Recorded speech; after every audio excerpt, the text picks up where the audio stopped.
Surgery होती है वो वहाँ चले जाते हैं। हमारे पास ये मसला यही है कि हमारे पास एनेस्थेटिस्ट की कमी है, शॉर्टेज है। हम हर जगह अपने आईसीयूज़ और हमारे जो ओटीज़ हैं उनको ऑपरेशनलाइज करने के लिए हमें एनेस्थेटिस्ट की ज़रूरत है। अभी हम लोगों ने ये जो एक समरी मूव की है उसमें हमने सोचा है कि एनेस्थेटिस्ट को हम जो है एज एडजंक्ट ले लें। एडजंक्ट का मतलब ये है कि वो भली प्राइवेटली भी, जैसे एक हॉस्पिटल या 2 हॉस्पिटल उनके हवाले कर दें कि आप इसमें जितनी भी सर्जरीज होगी आप आके करेंगे, पर सर्जरी हम शायद पैसे दे दें उन्हें, और वो बाहर भी काम कर सकते हैं, ताकि हमारे पास वो जो एनेस्थीसिया की शॉर्टेज है, एनेस्थेटिस्ट की शॉर्टेज है, वो पूरी हो जाए। अच्छा मैम, एक लास्ट क्वेश्चन ये है कि जो डेंगू और चिकनगुनिया के जो केसेस बढ़ रहे हैं, तो बल्दियात के और दीगर इदारों को क्या स्प्रे मुहिम की तजवीज़ की गई है आप लोगों के? बिल्कुल, लोग बल्कि उनको दवाएं भी उन्होंने ली हैं जो स्प्रे की होती हैं, जो मशीन्स होती हैं उसकी फ्यूमिगेशन की, उसकी वो भी उन्होंने ली हैं और वो कर रहे हैं। ऑब्वियसली केसेस जो है, मैं बताऊं, फ्यूमिगेशन का इतना असर नहीं होता क्योंकि वो तो हवा में बिखर जाती है ना फ्यूमिगेशन। हमें जो चाहिए होता है वो बारिशों के फ़ौरन बाद हम लावासिडल एक्टिविटी करें, यानी उनका जो लावे हैं जो पानी में मौजूद हैं उसको मारें। बड़े जो पानी के ज़खायर होते हैं उन पे तो हम लावासिडल एक्टिविटी कर लेते हैं, लेकिन अगर एक गड्ढा है छोटा सा, उसमें कोई एक आधे फीट का भी पानी पड़ा हुआ है, उसमें भी जो है मस्कीटोज़ पैदा हो सकते हैं और मच्छर जो है पैदा होते हैं। हफ्ते में वो अडल्ट बन जाते हैं, उसमें ज़्यादा देर नहीं लगती, बल्कि 48 आवर्स में वो अंडे देते हैं, वो लावा बनते हैं और वो बड़े बन जाते हैं। तो ये जो है मसला मस्कीटोज़ को कंट्रोल करना हमारे लिए बड़ा मुश्किल है, क्योंकि ये लावासिडल एक्टिविटी जब हम कहाँ तक कर सकते हैं, ये भी बड़ा मुश्किल काम है। अच्छा मैडम, 2 वाक़यात हुए हैं। एक सक्खर में एक सहाफ़ी जख्मी हुआ, 2 फरलांग के फासले पे सिविल अस्पताल था, उसका इलाज नहीं हुआ, प्राइवेट अस्पताल में गया और वो शहीद हो गया। मिरपुर माथलों में सहाफ़ी जख्मी हुआ, दिन दहाड़े उसको कोई ट्रीटमेंट नहीं, रहिया खान ले गए उसको कराची गए। 16 साल से हुकूमत है, क्या कोई जख्मी हो जाए उसका अस्पताल में ट्रीटमेंट नहीं होता? बिल्कुल होता है, आपकी कोई जिम्मेदारी नहीं, बिल्कुल मेरी बिल्कुल जिम्मेदारी है, मैं इससे नहीं कर रही, वो अपने आप को अलग नहीं कर रही। जिधर वो होता है हम उधर एक्शन लेते हैं।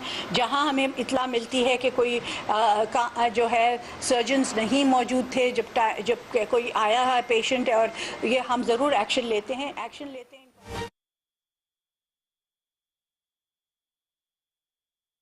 इंक्वायरी होती है, उस पर एक्शन भी लेते हैं, उनको शो कॉज नोटिस भी दिया जाता है, उनको पेनलाइज भी किया जाता है, तो वो करते रहते हैं। अब बहरहाल जैसे मैंने कहा, हमें बायोमेट्रिक्स की ज़रूरत है, ताकि हम बायोमेट्रिक्स रखें, ताकि अटेंडेंस लगे डॉक्टर्स की और पैरामेडिक्स की और सब स्टाफ की, ताकि हमारे पास ये जो है किसी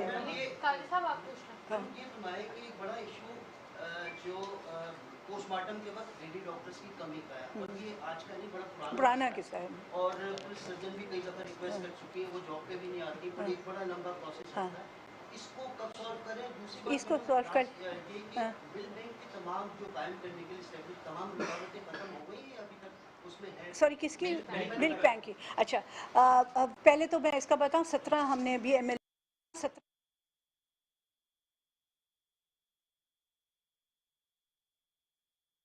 मेन डॉक्टर्स भी मौजूद हैं उसमें और मेल डॉक्टर हैं उसमें,